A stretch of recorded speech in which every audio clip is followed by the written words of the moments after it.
The 28th plenary meeting of the General Assembly is called to order.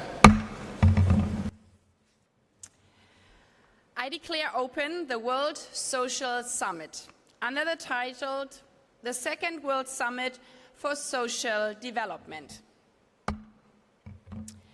This meeting is held in accordance with Resolution 78/318 of 16 July 2024 under sub-item B of Agenda Item 25, entitled Social Development, including questions relating to the world social situation and to youth, aging, persons with disabilities, and the family. The documentation under this item is listed in the Journal of the United Nations. Before proceeding to the opening statements, pursuant to Resolution 78/318, the Assembly will now proceed to consider draft Resolution A/80/L5 that contains the political declaration. I give the floor to the representative of the Secretariat. Thank you, Madam President. The present oral statement is made in the context of the Rule 153 of the Rules of Procedure of the General Assembly. The present statement was distributed also to Member States. The request contained in paragraph 43A and B under the heading Follow-up of Draft Resolution A/80/L5 would entail additional new activities and would constitute an addition to the workload of the Secretariat. However, in the absence of modalities for the mandated high-level plenary meetings under the auspices of General Assembly, paragraph 43A, and the timing of the new report requested in the preparation of the follow-up process of the Doha Political Declaration and the Copenhagen Declaration Programme of Action, paragraph 43B, it is not possible at the present time to estimate the budgetary implications of the new activities. When the format, scope, and other modalities are determined, the Secretary General would assess the budgetary implications and advise the General Assembly in accordance with Rule 153 of the Rules of Procedure of the General Assembly. Also, once the modalities are known, in accordance with the established practice, the date of the high-level plenary meeting would be determined in consultation with the Department of General Assembly and Conference Management.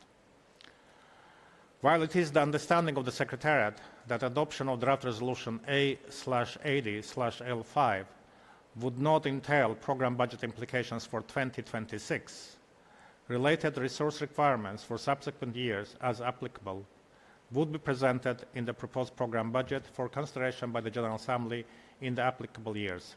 Thank you, Madam President. I thank the representative of the Secretariat. Before proceeding further, members are reminded that pursuant to Decision 80/509 of 31st October 2025, any explanation of vote concerning the draft resolution shall be made immediately before the closing segment of the summit instead of at the opening segment. We shall now take a decision on draft resolution A/80/L5.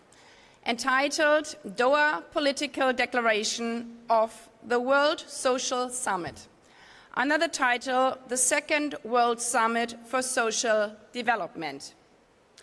May I take it that the Assembly decides to adopt draft resolution A/80/L5? It is so decided.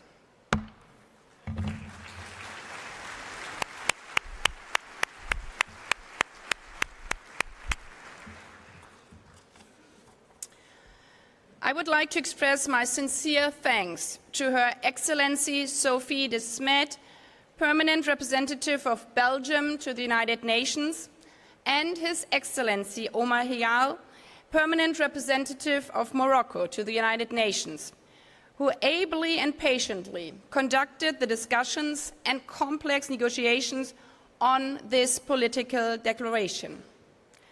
I also express my sincere thanks to His Excellency Philippe Koudelka, the former permanent representative of Belgium to the United Nations, for his work in the initial stage of the process.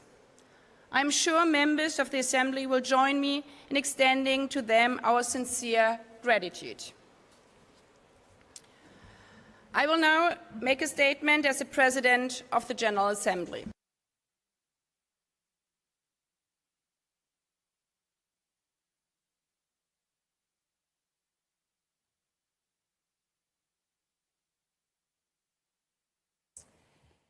Your Highness, Mr. Secretary General, Excellencies, ladies and gentlemen, Copenhagen taught us 30 years ago that social development and inclusion is essential for strong societies. Today, Doha must go the last mile and teach us how to leave no one behind, end social injustice, and guarantee dignity for everyone. In prioritizing a people-first approach, Copenhagen helped to give birth to the SDGs and later the Pact for the Future. We have seen these last 3 decades what power we can have as an international community, as United Nations, when working together, when overcoming divides. Unemployment, which stood at 1 billion people, 30% of the global workforce in 1995, fell to a historic low of 5% in 2024. Extreme poverty declined from 2 billion people in 1990, over a third of the population back then, to just over 800 million today. And access to education and health has increased in every single region. But since Copenhagen, we have also seen that economic growth alone has been insufficient to pull people in all regions out of poverty. And that growth without boundaries or oversight could actually deepen the global divide and the very structures that underpin it. There's a great exercise that schools do that exemplifies these structural injustices, in which students are told to stand at the starting line, ready to sprint forward. Suddenly, the teacher will interrupt and ask some of them to take a step backwards. Those who sometimes go to bed hungry, those whose parents are unemployed, those with no books at home, the girls. It soon becomes evident that even the strongest runners among them have hardly any chance, simply because of where they had to start, for reasons that they had no control over, for circumstances they were simply born into. If the world is like the race I spoke of, then Copenhagen has allowed millions to take steps forward, but far too many have remained stuck or have even fallen further back. 800 million people still live in extreme poverty. In some countries, half of the girls do not even go to primary school. While unemployment has fallen to 5% globally, this hides vast disparities. For instance, unemployment stands at less than 1% in some countries, yet it amounts to more than 30% in others. And young people remain 3 times more likely to be unemployed. This as women continue to earn just 78 cents for every dollar earned by men. That is why this conference, this moment truly matters. To join forces in order to make life fair for everyone, regardless of the circumstances of your birth, or if you live in a region prone to natural disaster or conflict. Allow me to make 3 points on our shared challenges and shared opportunities in delivering on social development. First, we need to urgently address the single largest obstacle facing our pursuit of social development, the climate crisis. We see it time and time again in the wake of climate disasters that wipe out social services and GDP in just an instant. Just last week, Hurricane Melissa barreled through the Caribbean, threatening millions of people and devastating social systems in the process. Such disasters directly account for at least $200 billion in annual losses. Some estimates have this at $2.3 trillion, when others cascading costs are factored in. These are schools, hospitals, livelihoods, all gone in an instant. We are also seeing new epicenters of hunger and poverty emerging as a result of climate crisis. When I visited the Sahel region, I stood in 53 degrees Celsius heat among sand and rocks, where 50 years ago, cotton once grew. Local farmers told me how the rains no longer come when they used to. The wells have run dry, the harvests have withered. This is not just one farm or one country. It is the new frontline of insecurity. Rising temperatures are fueling food crises globally. If we continue like this, it is estimated that if the planet warms by more than 2 degrees, almost 200 million more people could face food insecurity. And this threatens our entire Sustainable Development Agenda, not just SDG 2 on zero hunger. Hunger and poverty are also drivers of displacement, when families are forced to move because of lack of food. And in turn, large-scale displacement puts pressure on neighboring states, straining resources and testing governance, and often driving further insecurity. Thus begins a vicious circle. Climate insecurity leads to hunger and poverty spur displacement and conflict deepens hunger and poverty once more. Yet, on the positive side, we still have it in our power to reduce each future ton of CO2 emissions, to change course now. Fighting the climate crisis and ending hunger and poverty is not merely an act of charity. It is a matter of security and self-interest for all countries. And that brings me to my second point. This second World Summit for Social Development reminds us that in order to tackle these multi-dimensional issues, so too must our solutions and agendas be multidimensional and interconnected. The Doha Declaration, as well as the SDGs, call for holistic strategies because we cannot solve hunger in isolation from health, or poverty without addressing inequality, especially in education, or climate action without ensuring decent work. They are not separate 17 goals, but rather an integrated framework where advancement in one area accelerates progress in others. And these are not siloed agendas. They all underscore that human security is the foundation of global security.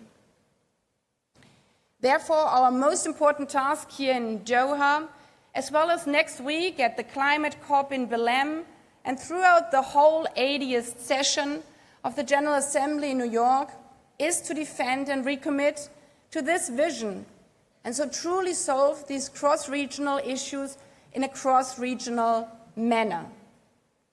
Because in our deeply interconnected world, no country or region can secure its interest in isolation. From energy security to supply chains to conflict mediation. Take, for example, the attacks by the Houthis on cargo ships in the Red Sea that led to a heavy reduction in shipping traffic here in Gulf ports, but also manufacturing lines that stood still in Europe. Or the other way around, when due to Russian invasion of Ukraine, cargo ships full of grain could not leave the port of Odessa in the Black Sea, leading to food insecurity and exploding food crises also here in this region, as in many other parts of the world.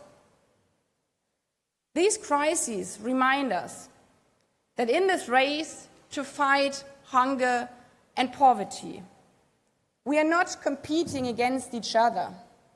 We are running together. And a chain reaction that trips up one region will slow us all down. Which brings me to my third point.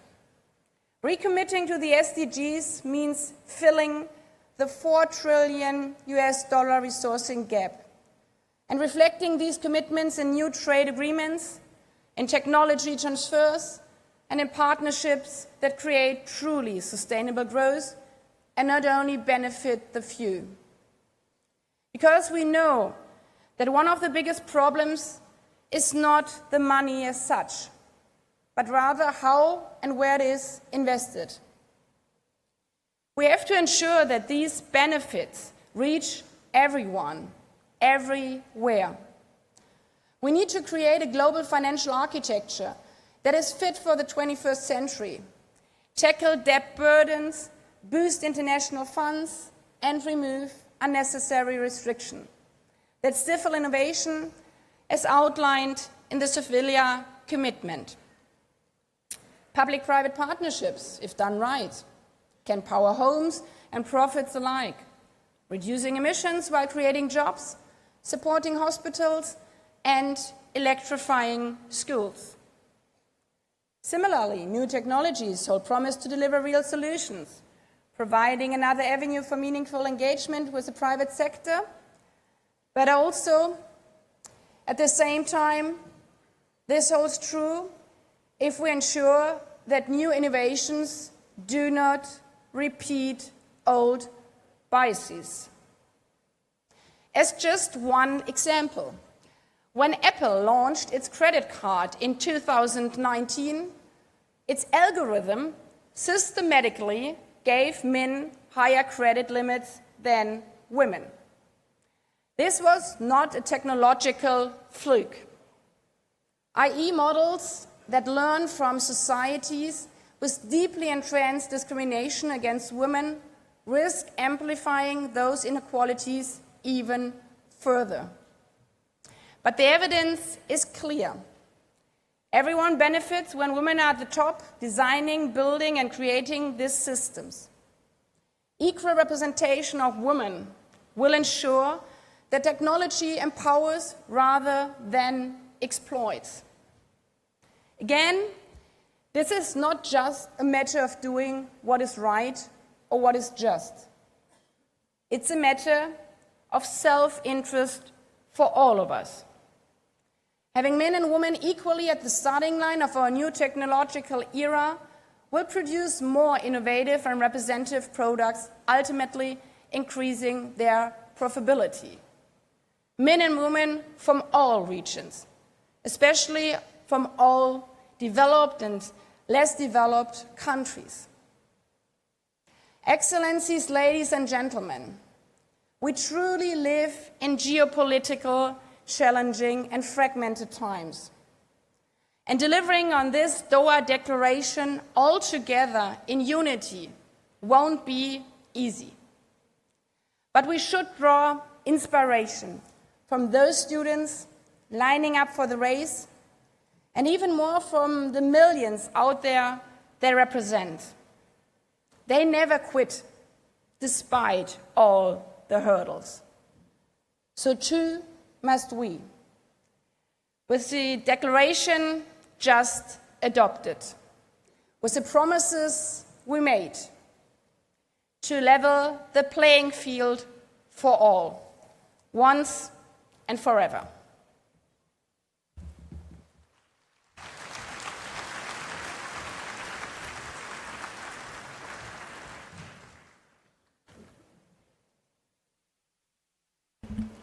I give the floor to His Excellency Antonio Guterres, Secretary General of the United Nations.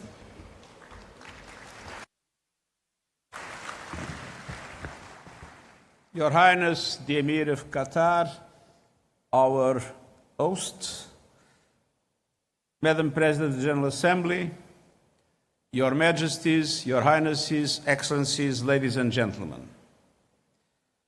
The first World Summit for Social Development in Copenhagen in 1995 was a moment of moral clarity.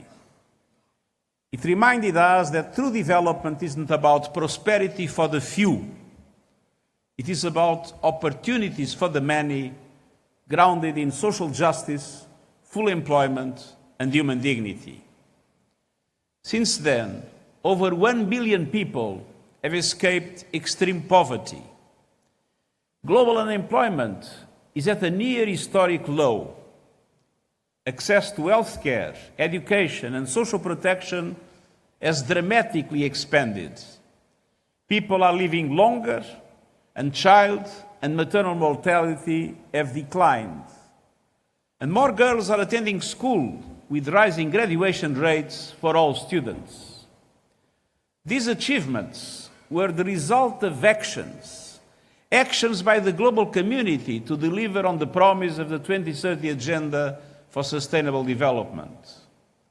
Actions by governments to invest in systems that lifted people up rather than leaving them behind. Actions by international organizations and civil society partners to support development. Actions by businesses to ensure that practices enable, not erased, social development and social justice. And actions by donors to help countries invest in their people, infrastructure, and economies. But this second World Summit for Social Development opens at a moment of high global uncertainty, divisions, conflicts, and widespread human suffering. People are still facing hunger, poverty, displacement, and unemployment. Developing countries are not getting the level of support they need. And we are not moving fast enough to mitigate the volatility and outright destruction wrought by a warming planet. And we are falling short on the Sustainable Development Goals. Your Majesties, Your Highnesses, Excellencies, the Doha Political Declaration represents a booster shot for development. At its heart, the declaration is a people's plan. Bringing it to life requires action in 4 areas. First, a people's plan means accelerating our fight against poverty and inequality. It is unconscionable that nearly 700 million people still live in extreme poverty, with the richest 1% own nearly half of global wealth. It is unacceptable that millions go hungry every day or die each year from preventable disease. Trends made far worse by relentless global aid cuts. And it is intolerable that almost 4 billion people lack access to any form of social protection at all. Fighting poverty requires targeted, country-led investments and strategies in all the systems that people need. Food systems that can reach all people with affordable, nutritious, sustainably produced food. Universally accessible health systems that can deliver care and medicine to every person, no matter where they live or how much they earn. Water and sanitation systems that deliver clean water to all. Adequate, affordable housing. Energy systems that are clean, reliable, and accessible to all, powering development and jobs.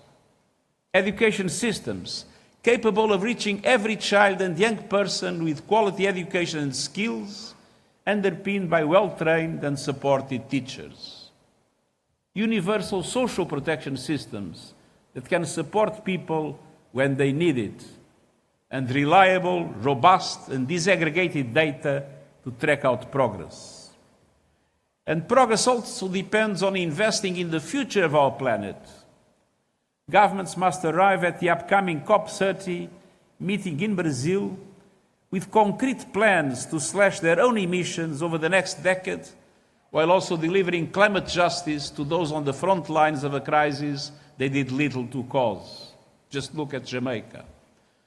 The clean energy revolution means it is possible to cut emissions while growing economies. But developing countries still lack the finance and technologies needed to support their transitions. In Brazil, countries must agree on a credible plan to mobilize $1.6 trillion annually in climate finance by 2035 for developing countries. And developed countries must honor their commitments to double finance for adaptation to at least $40 billion this year. And the Loss and Damage Fund needs to be capitalized with significant contributions. Second, a people's plan requires a laser focus on job creation and employment. In every country, governments and the private sector must join forces to promote decent work, living wages, and pathways for workers to transition from the informal economy to jobs in the green, digital, and care economies. Investments in training, skills development, and lifelong learning are essential. As called for by the Global Digital Compact adopted last year, countries should focus on closing the digital divide, achieving universal digital connectivity, and ensuring all people can gain skills in digital technology and artificial intelligence. Creating and sustaining jobs also requires countries to diversify their economies and enhance local processing and innovation to add value and compete in global trade.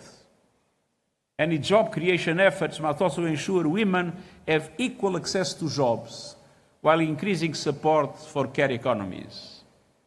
Throughout, we need to strengthen labor protections so profits never come at the expense of workers' rights.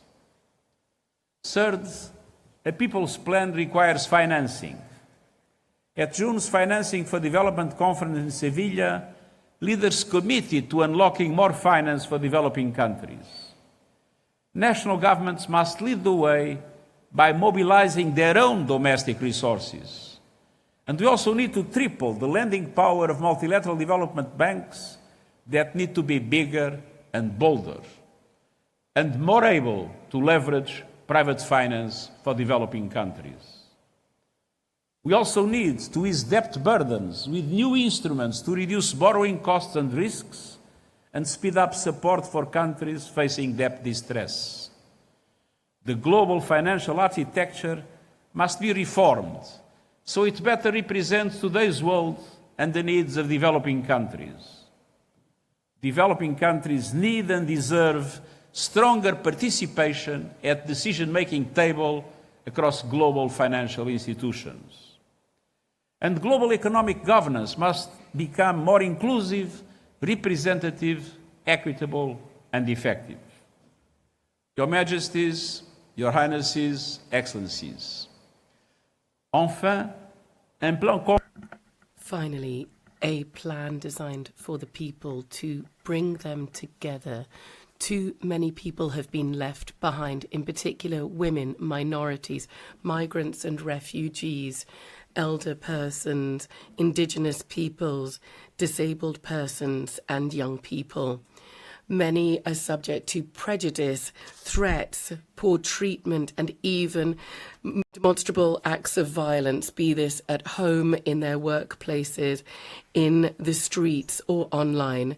Governments must defend and protect democratic values, ensuring that the voices of all people, including the most vulnerable, whatever be their age or background, be heard.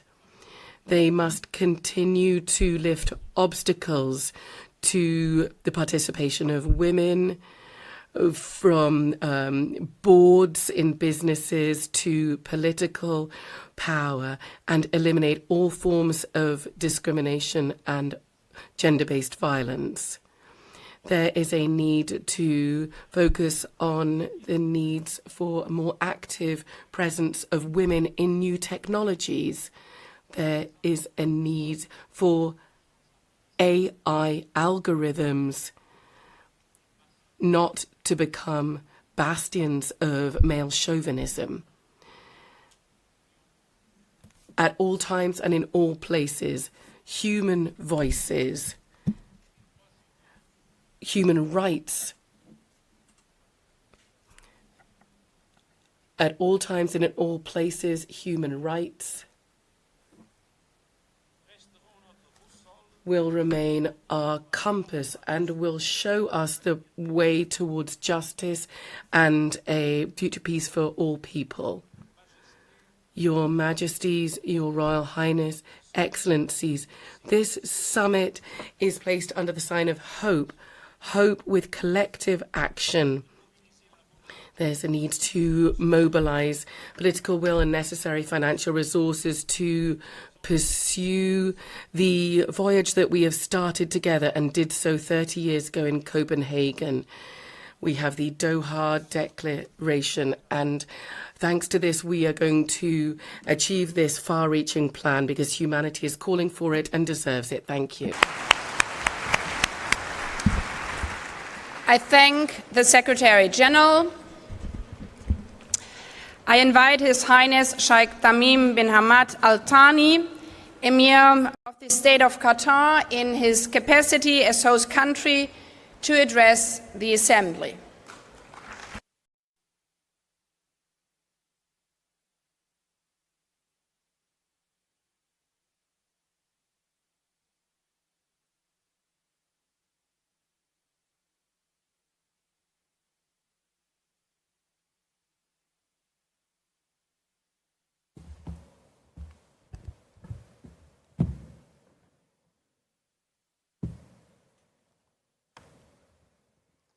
Bismillah ar-Rahman ar-Rahim. In the name of God, most compassionate, most merciful. Your Excellency, the President of the General Assembly, Your Excellency, the Secretary General, Your Majesty, Your Highness, Your Excellencies, peace be upon you. At the outset, I would like to welcome you all to Doha, wishing you a pleasant stay. The State of Qatar takes pride in hosting this summit, which is held 30 years after the first summit in Copenhagen in 1995. This is an occasion to reiterate the spirit of solidarity and international cooperation, to address challenges that hinder economic development and slows down human development, a matter that threatens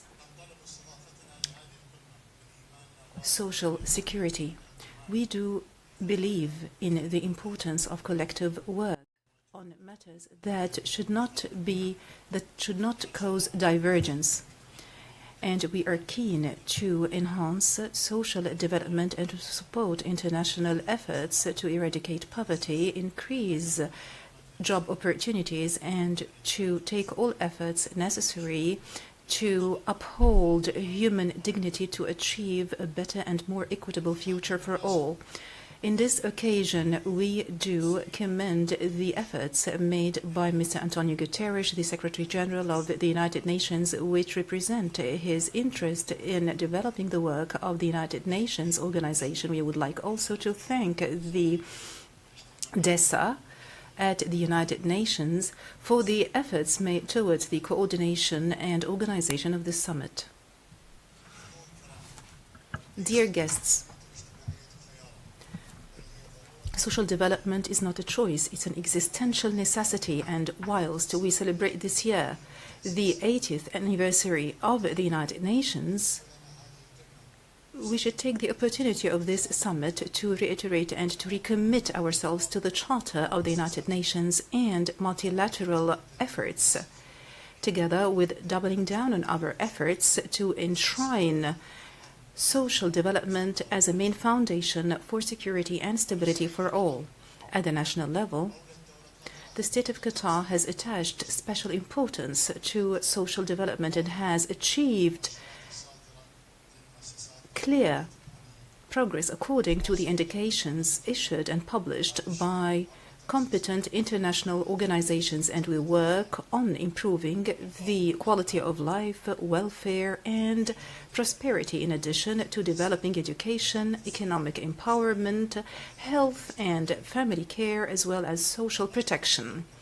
The State of Qatar, through the Ministry of Family and Social Development, has launched its 2024-2025 strategy under the slogan From Care to Empowerment, which is based on creating a community and a society that is based on the equality of opportunities, and which comes in line with the 2030 vision of the state. At the international level, we are cognizant of the fact that challenges hinder social development, as poverty and social inequality and unemployment. All this calls upon us to make consolidated efforts, and we cooperate closely with the United Nations in this regard, and we have spared no efforts towards honoring our undertakings and our commitments towards this goal. The State of Qatar will continue to be an active partner in the international community, and we will continue to support all efforts of social development through the aids and contributions made by Qatar to several countries and societies through the Qatar Development Fund and the Qatar Charity Association. Dear guests, the bare minimum that we need in order to show seriousness in our addressing all these challenges, such as challenges related to environment and human rights, is to uphold our commitments. When it comes to social development, this needs to translate the commitments that we have made as countries in the Copenhagen Declaration. This should be translated into reality by addressing the gaps in the implementation of those commitments, and to give priority to out-of-the-box and creative solutions, in addition to building partnerships and to be persistent on the road of achieving the 2030 Agenda. The Doha Declaration that was adopted in this summit is the fruit of relentless efforts and unwavering work, as well as consultations that were held in New York, and it is an ambitious document towards the achievement of the desired social development. And in this regard, we would like to commend the efforts of Belgium and Morocco and the United Nations for their efforts towards the facilitation of intergovernmental consultations and negotiations. And we are confident that the Doha Declaration, which reiterates and stresses the moral and socio-economic vision of social development that is based on human dignity and human rights, as well as equality and peace, will give impetus and momentum that accelerates the achievement of the 2030 Agenda, and this will represent a roadmap and a robust foundation to address all social development issues, especially poverty, unemployment, and social exclusion. It's impossible to achieve social development in any societies without peace and stability, and we do believe that constant peace and not temporary settlements is just peace. And it's very obvious, it goes without saying, that the Palestinian people need all forms of aid to be able to recover from the devastation that was caused by the Israeli occupation and the apartheid system in Palestine. We call upon the international community to double down on its efforts and to provide support to the Palestinian people for reconstruction and to secure the basic needs for this resilient people until justice is administered and until they manage to exercise their legitimate rights on their territories. When it comes to peace and stability,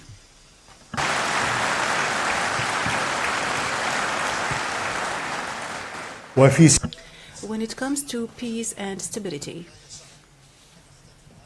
I would like to conclude by saying and by mentioning that we were shocked by the atrocities that were committed in Al-Fashir in the Sudan.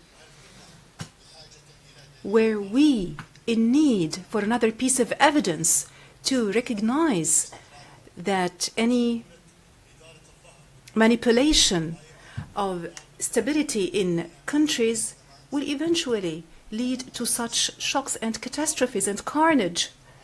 The Sudan has been going through this carnage and manslaughter for 2.5 years. It's high time we stopped this carnage. We need to achieve a political solution that achieves the territorial integrity and stability of the Sudan. Dear guests, our success will only be measured by our ability to represent and to translate our commitments to tangible procedures which are translated into social development for all, especially in developing countries. And together we can transform this summit into an important juncture that gives rise to steps that would eventually contribute to transferring and translating our slogans of peace and prosperity into a lived reality. In conclusion, I would like to reiterate my welcoming of you to Doha, and I wish that this summit would lead to its desired goals. Thank you, and peace be upon you.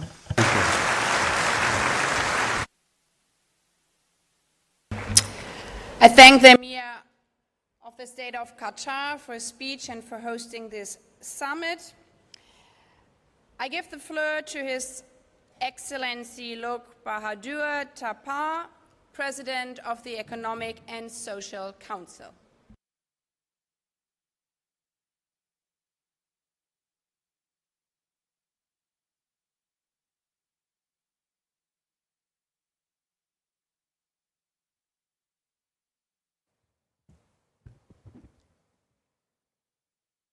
Madam President, Your Highness, Amir of the State of Qatar,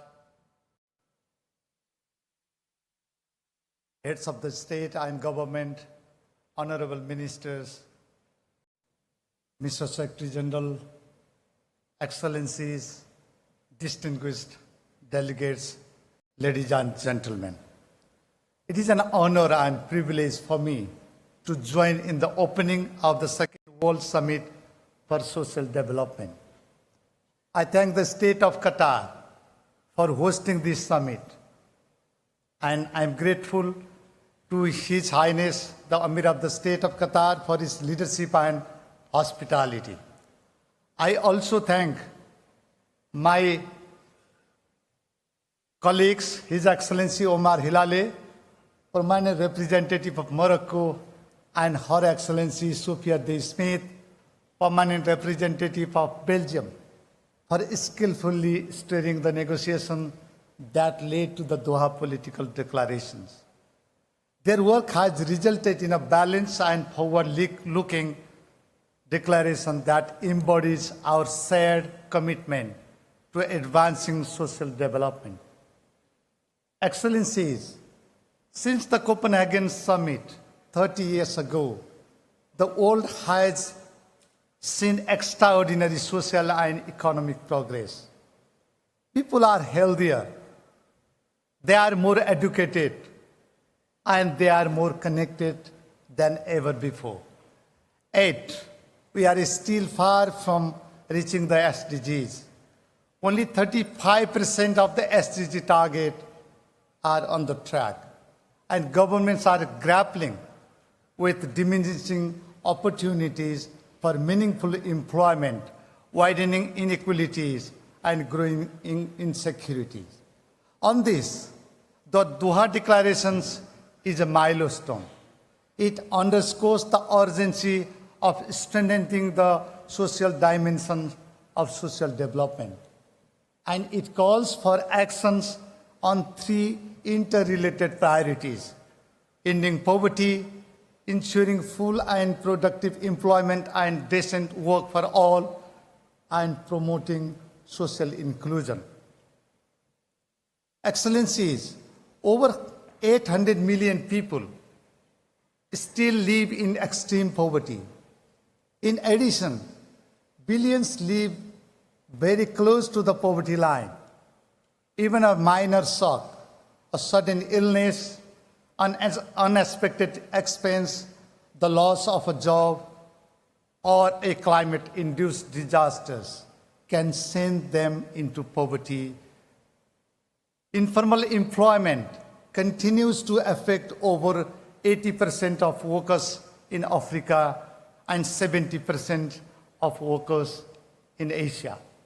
Income and wealth are increasingly concentrated at the top. Today, the world's richest 1% of the populations own more wealth than 95% of humanity combined.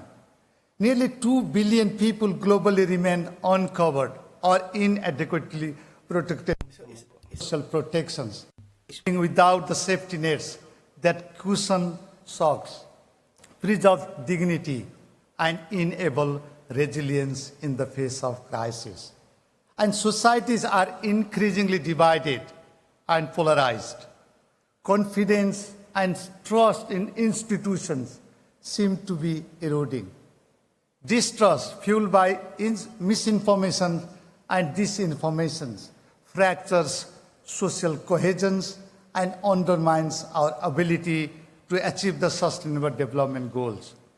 Addressing these myriad issues lies at the heart of the mandate of the Economic and Social Council.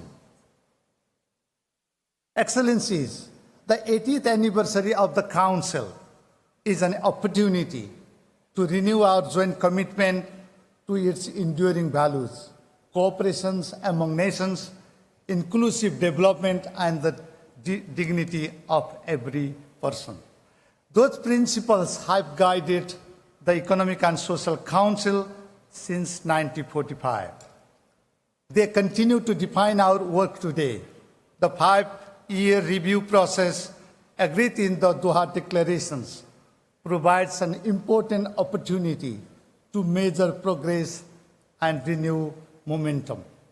The General Assembly will lead that effort, and the ECOSOC system will support it by bringing together governments, UN systems, stakeholders to translate shared commitments into actions. The role of the Commissions for Social Development will be pivotal in this regard. We should spare no effort in establishing ECOSOC forums and segments provide important opportunities to connect global policy with actions on the ground. Excellencies, under Nepal's presidency, ECOSOC is advancing global cooperation on food systems, financing for development, climate resilience, and digital inclusion and youth entrepreneurship. Issues that underpin poverty, education, decent work, and social inclusion.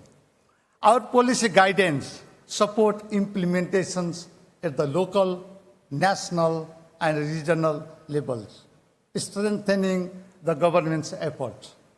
The UN system's analytical and evidence-based support runs throughout the Council's work, and providing space for the diverse voices of stakeholders, including youth, women, and persons with disabilities. We ensure that our deliberations are rooted in the realities on the ground. These strengths will be fully mobilized to advance the commitments we make here in Doha. ECOSOC will continue to work with member states, the UN systems, and partners to ensure that the Doha declarations translate into tangible progress in people's lives. Let us carry forward the spirit of Doha with unity of purpose and shared determination to build societies rooted in dignity, opportunity, and inclusion for all. I thank you.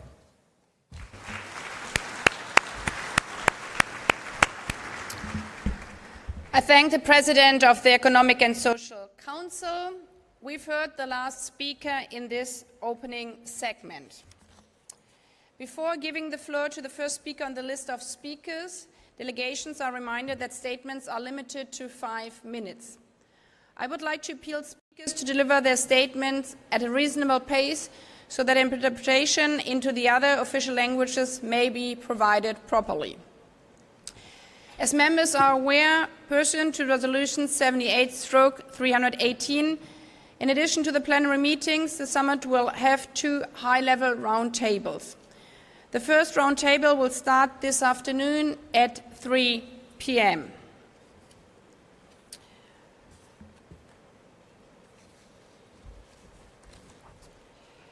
I invite, now my microphone is not, I invite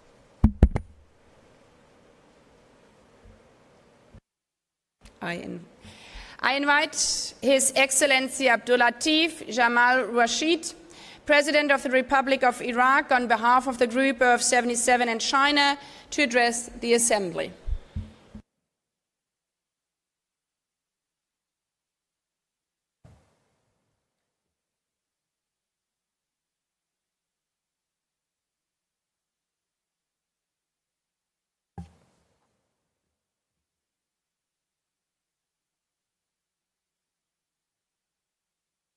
Your Excellencies, distinguished delegations, ladies and gentlemen, it's an honor to deliver this statement on behalf of Group 77 and China.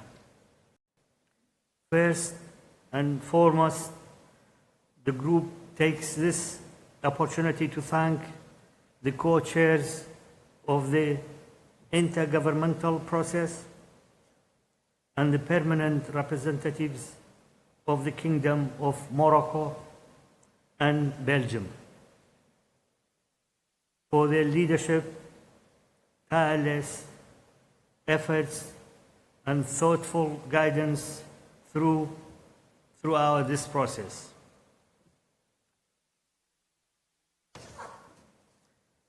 The group also conveys its sincere appreciations to the State of Qatar, its leadership, and people of the generosity,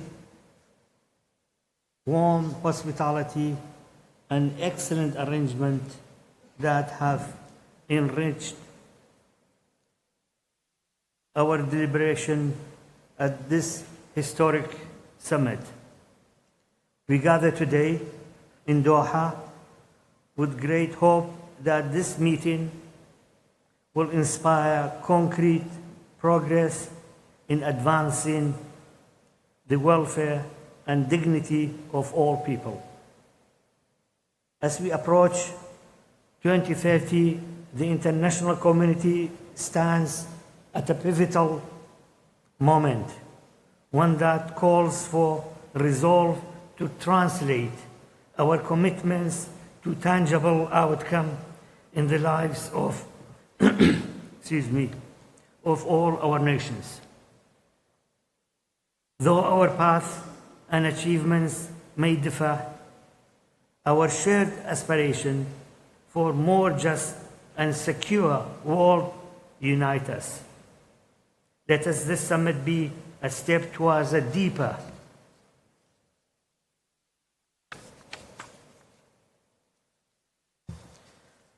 cooperation and solidarity among nations in pursuit of that common vision. Against this background, this background, the group wishes to emphasize the following points.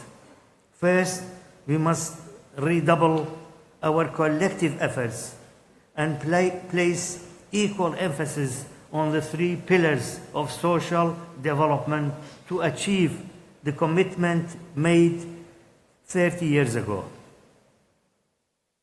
Addressing the existing gaps and inadequate means of implementation remains a pressing challenge. The principle of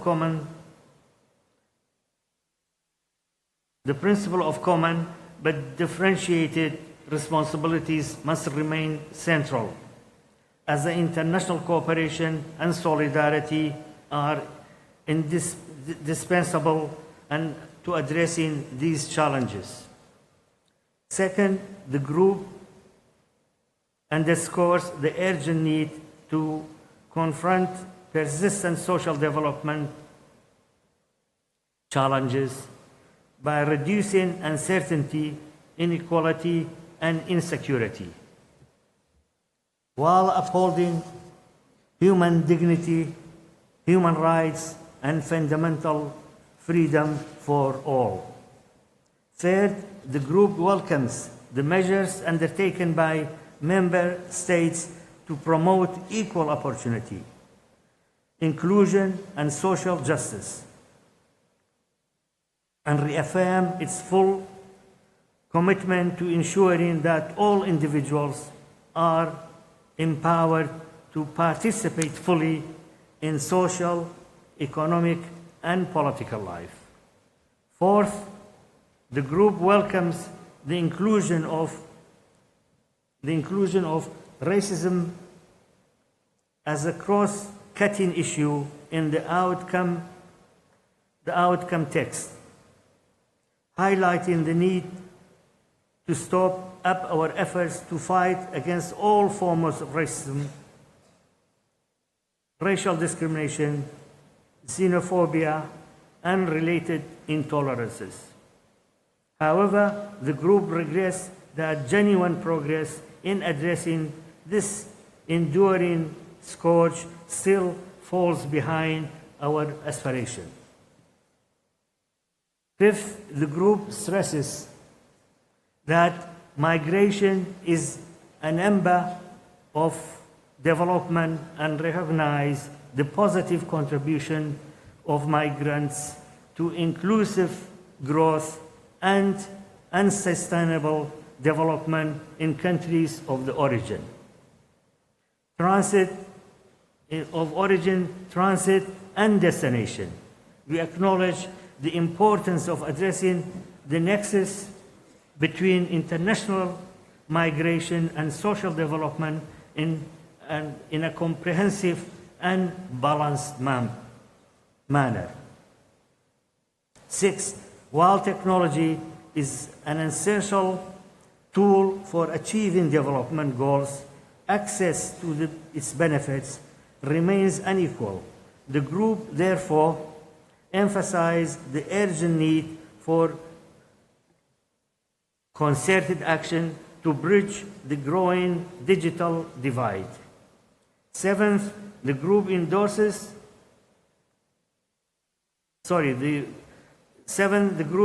underscores that social development cannot advance while many developing countries continue to face UCM, a unilateral coercive measures, while directly and negatively affect the well-being of their people. The group reaffirms that measures impede in economic and social progress and calls for the complete elimination. In conclusion, the Group 77 and China reaffirms our shared commitment to balancing people at the center of development. Let Doha mark a renewed resolve to act with unity, compassion, and determination so that the promises we make today become a living reality for all. Let us leave no one behind. I thank you for listening to these comments.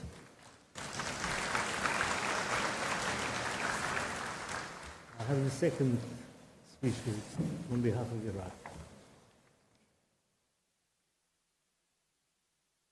Bismillah ar-Rahman ar-Rahim. Deliver my speech on behalf of Iraq in Arabic. Your Excellency, Sheikh Tamim bin Hamad Al Thani,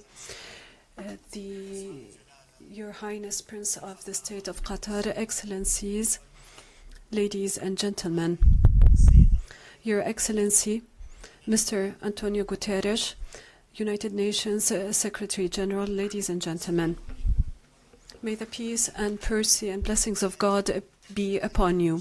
At the outset, I wish to convey my sincerest thanks to the State of Qatar for its generous hosting of this summit, which is held at a very critical juncture as we are about to launch a new era which requires a renovation of international commitment to social justice and the strengthening of decent work and the establishment of more just societies.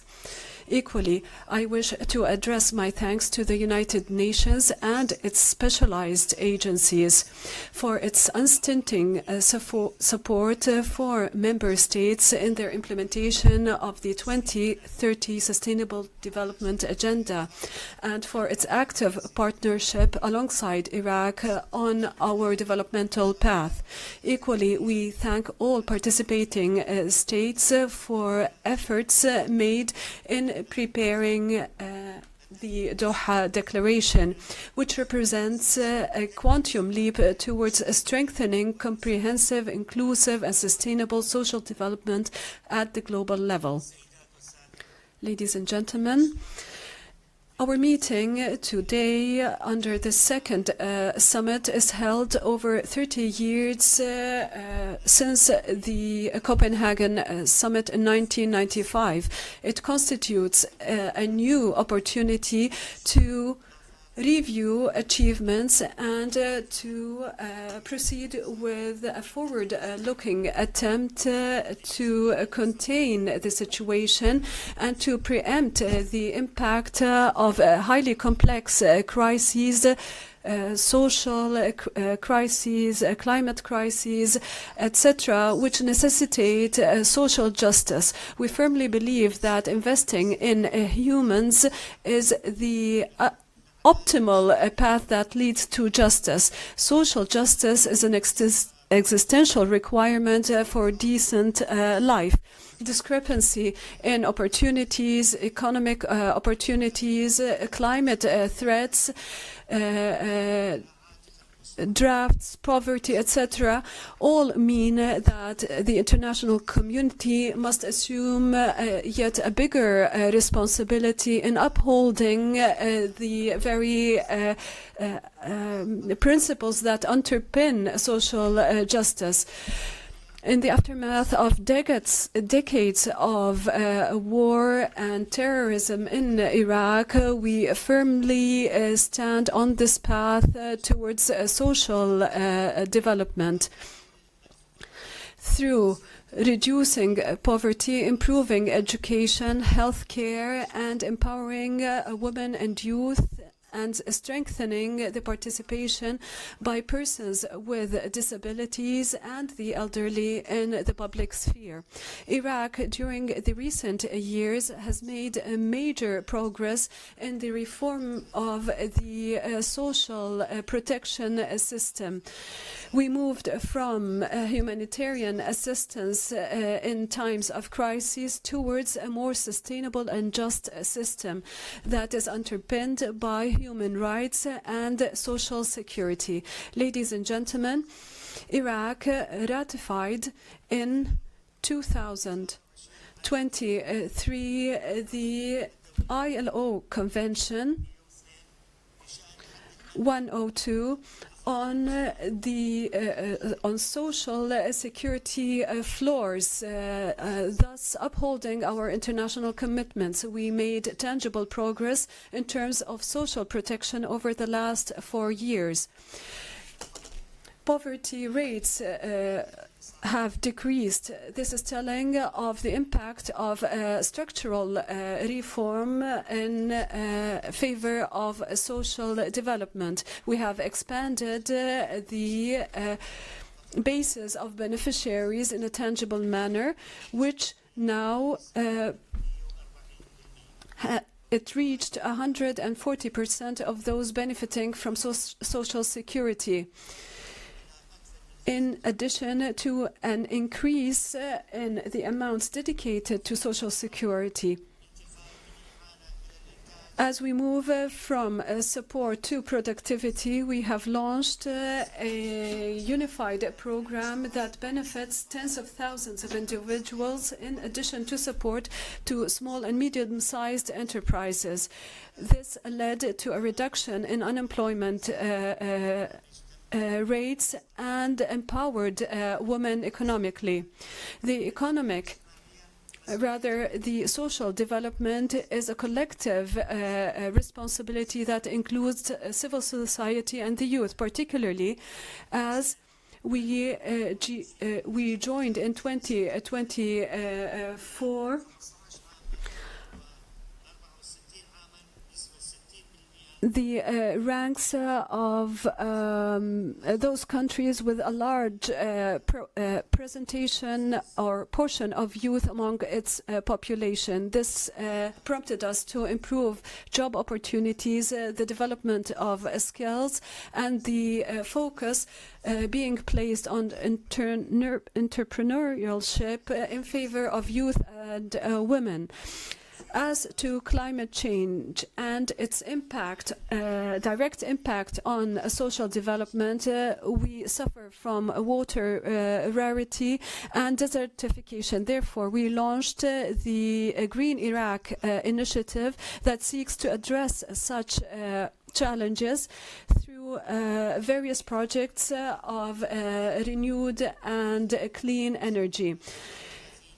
Between 2024 and 2023, we are focusing on the increase of renewable energy share and a clean energy share, in addition to an increased participation by the private sector in this effort, and a focus on agriculture to improve air quality and climate adaptation.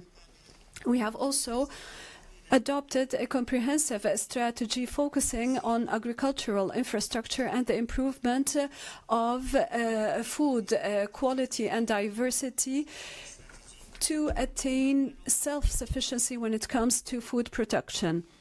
Equally, we are linking social protection to the agricultural sector through support to small agricultural businesses and medium-sized agricultural businesses, with a focus on female-led businesses and a focus on infrastructure in the rural areas. Social development cannot be attained without economic, cultural development.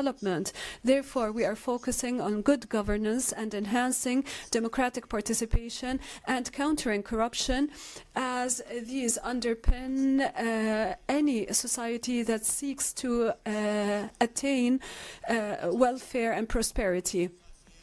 We are committed to transparency through the implementation of the digital transformation program and the unification of our databases, which improves our targeting of corrupt individuals when it comes to making sure that benefits reach those that are in dire need for them.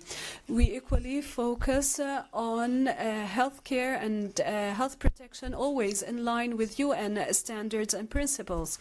Iraq has adopted a national development plan covering 2024-2028, in addition to a strategy for the alleviation of poverty and the Iraqi Vision for Sustainable Development 2030 and the 2050 Iraq Vision, in addition to a national employment vision to guarantee decent work and secured work for all.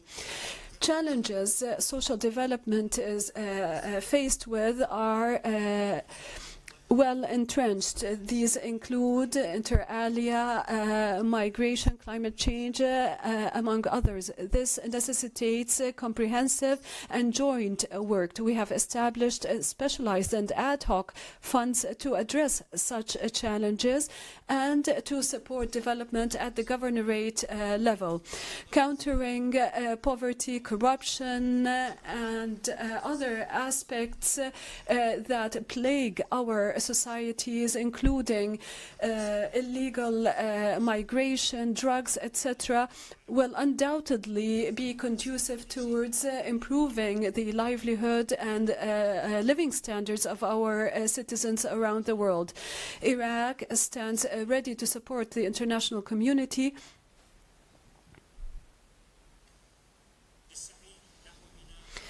in establishing a more just and equal world where human dignity and rights are always upheld.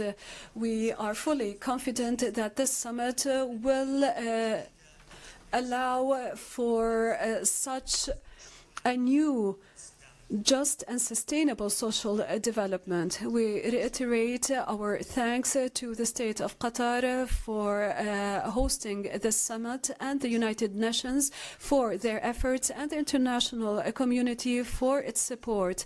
And we look forward to fruitful outcomes of the current summit. Thank you very much.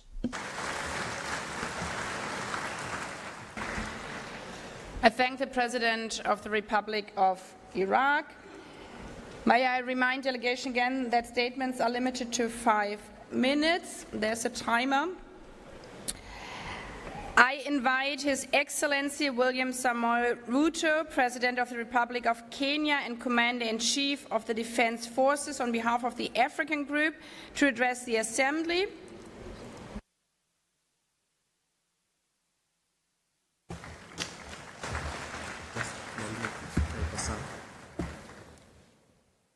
Madam President, Excellencies, Heads of State and Government, distinguished delegates, ladies and gentlemen, on behalf of the African Group, I extend warm appreciation to you, Madam President, and to the State of Qatar for hosting this historic summit, a moment to renew our shared promise 30 years after Copenhagen to place people at the heart of development.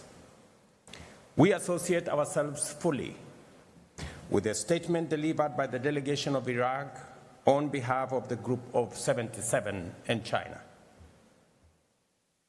Excellencies, 3 decades after the first World Summit on Social Development, the world can point to real progress in reducing poverty, improving food security, expanding education, health, and social protection.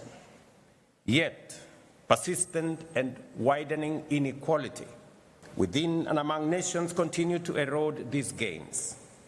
Global systems of trade, finance, and technology remain unequal and exclusionary. Poverty, unemployment, and social exclusion have been and remain the defining challenges of our time.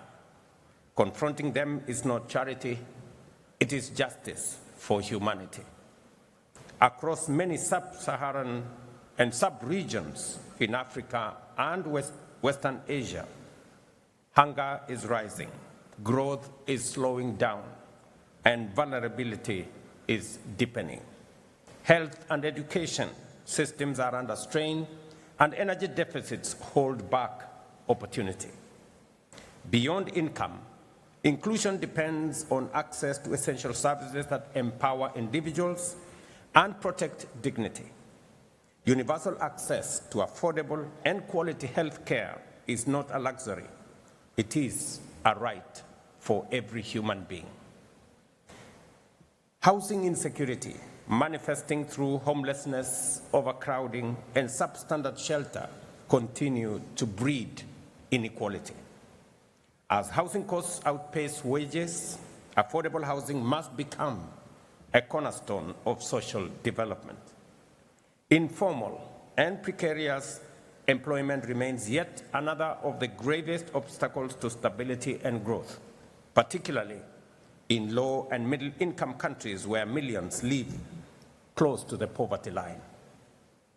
Ladies and gentlemen, the digital divide is emerging as one of the greatest barriers of our time. Access to affordable connectivity, access to devices, and digital skills must become universal. Education must include every learner, empower every teacher, enrich every community, including persons with disability.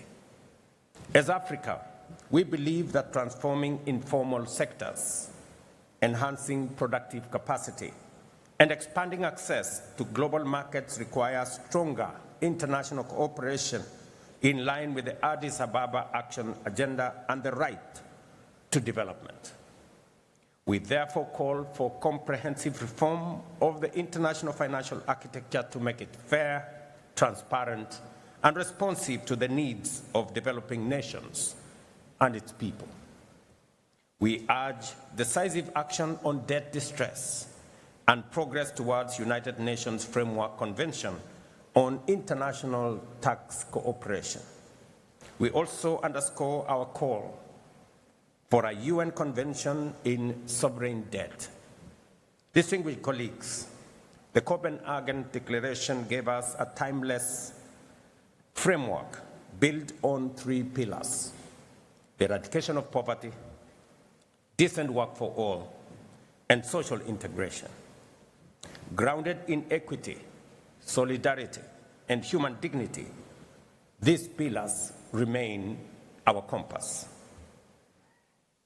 We therefore welcome the Doha Declaration on Social Development, a renewed global pledge to translate principle into action and to build cohesive and resilient societies for generations ahead. We commend the co-facilitators, the permanent representative of Morocco and Belgium, for their leadership in guiding this important progress.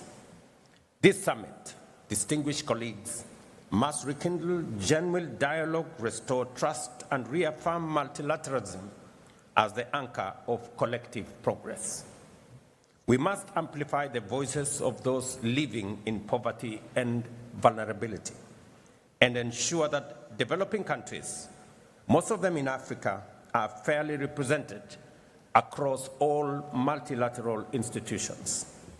Accordingly, the African Group reiterates its demand for 2 permanent and 2 non-permanent seats for Africa on the UN Security Council with full rights and privileges. True social development cannot thrive without historical justice and equal representation. The African Union has declared 2025 the year of justice for Africans and the people of African descent through reparations.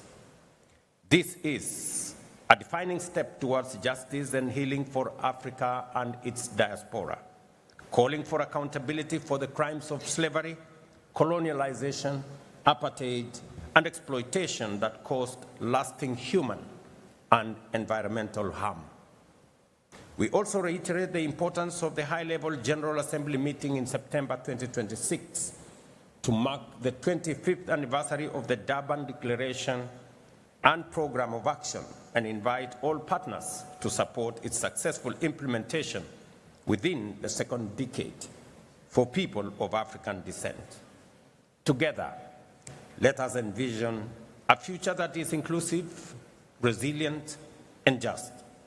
A world free of hunger, poverty, disease, racism, and inequality.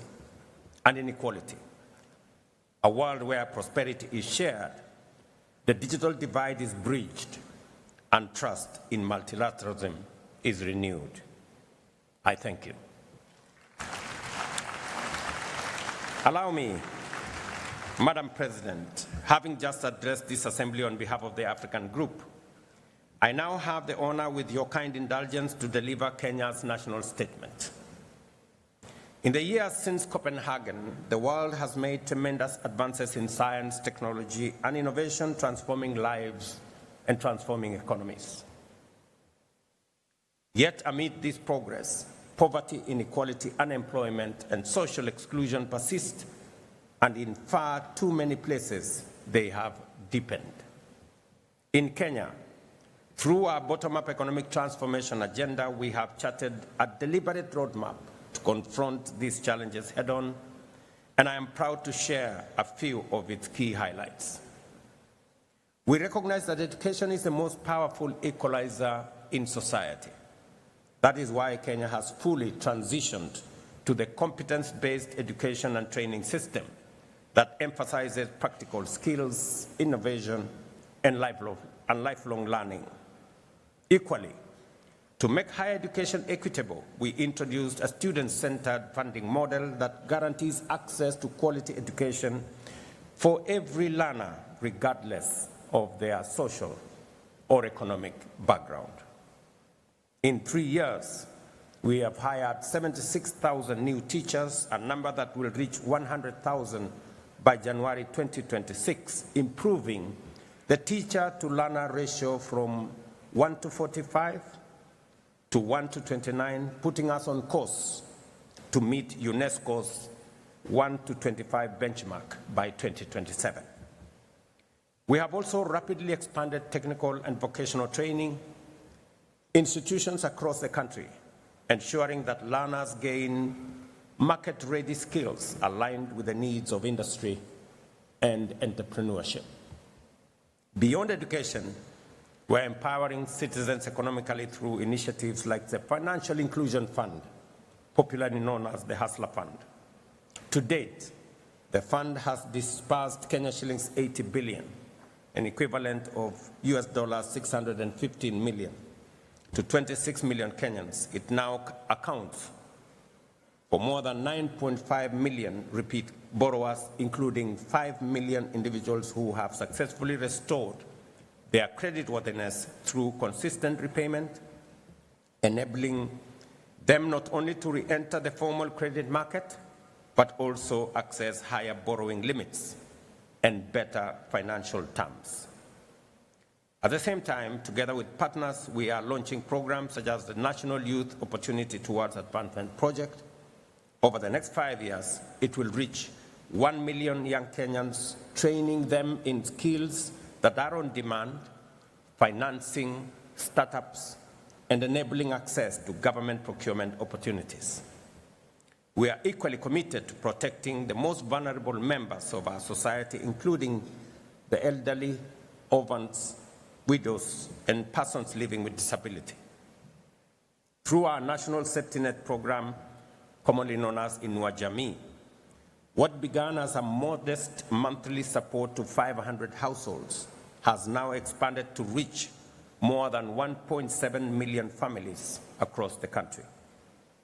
Madam President, Excellencies, through the Affordable Housing Program, we are delivering much-needed shelter while at the same time creating jobs and fostering inclusion.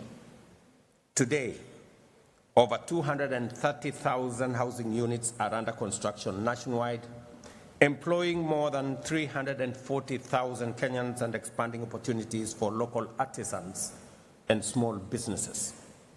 We are also expanding pathways for labor mobility through bilateral agreements with partner countries, like here in this great country of Qatar, where over 70,000 Kenyan nationals are proudly working and earning a decent living and contributing to inclusion back at home. In just 3 years, over 400,000 Kenyans have secured jobs abroad, sending home remittances that support families and strengthen our economy. In the digital economy, nearly 2 million Kenyans have been trained in digital literacy, and over 300,000 young people have accessed digital jobs in e-commerce, business process outsourcing, and innovation hubs.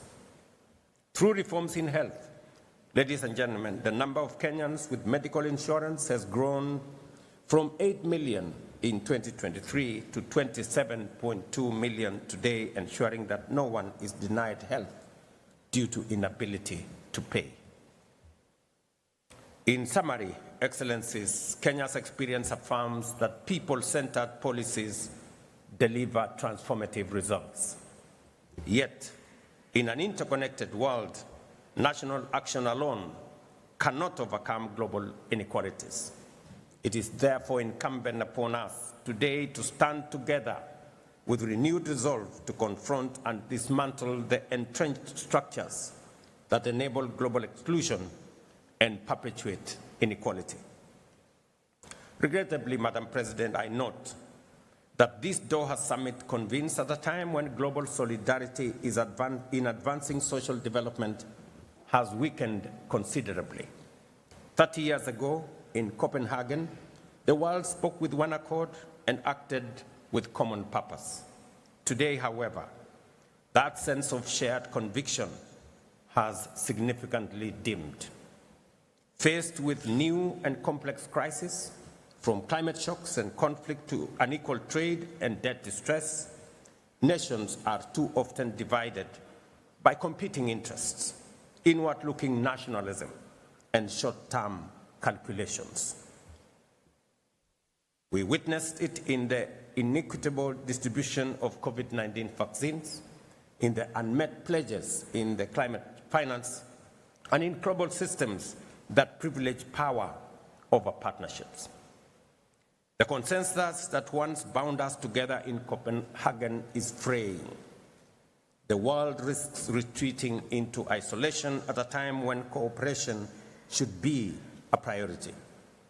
Excellencies, as the UN at 80 initiative reforms process unfolds, the time will soon come for all of us to make critical choices about the mandates and structures of the United Nations.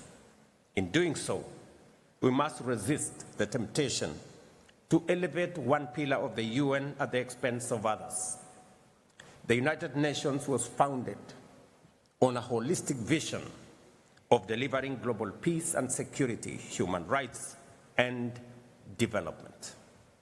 These are the three inseparable, indispensable pillars that together sustain global stability and human dignity. I have no doubt in my mind that while the UN must remain the foremost guardian of global peace, it must also be a catalyst for prosperity and a champion of human dignity everywhere and anywhere. The Doha Summit must therefore renew our shared resolve to act decisively, both as individual nations and as a united global community, to eradicate poverty, create decent work, and advance social inclusion as the surest path towards a world that is truly resilient, inclusive, peaceful, and sustainable. I thank you for your attention.